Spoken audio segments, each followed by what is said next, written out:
बिस्मिल्लाहिर्रहमानिर्रहीम। मोहतरम नाज़रीन, अस्सलाम वालेकुम।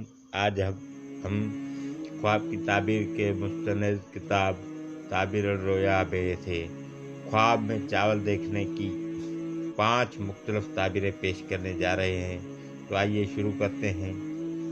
हज़रत इब्न सीरीन रहमतुल्लाह अलैह ने फरमाया है कि ख्वाब में चावल देखना माल है जो चावल देखने के मकदार के मुताबिक होगा।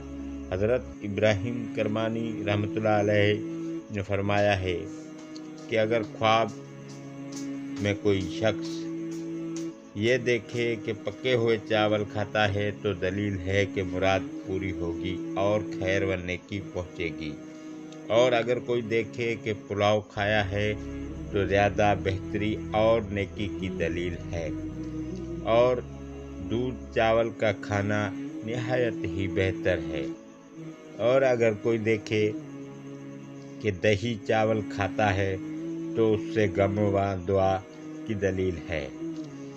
हज़रत इमाम जाफ़र सादिक़ अलैहिस्सलाम ने फरमाया है कि ख्वाब में चावल का देखना 3 वजह पर है: माल व दौलत, मुराद का हासिल होना, और खैर व मुनफ़त है जो उसको पहुँचेगी, और अल्लाह ही बेहतर को खूब जानता है। मैं दुआगो हूँ कि अल्लाह ताला आपके ख्वाब को नेक ताबीर बनाए। इजाज़त चाहेंगे, फिर मिलेंगे किसी नए ख्वाब की ताबीर के साथ। तब तक के लिए अल्लाह हाफ़िज़।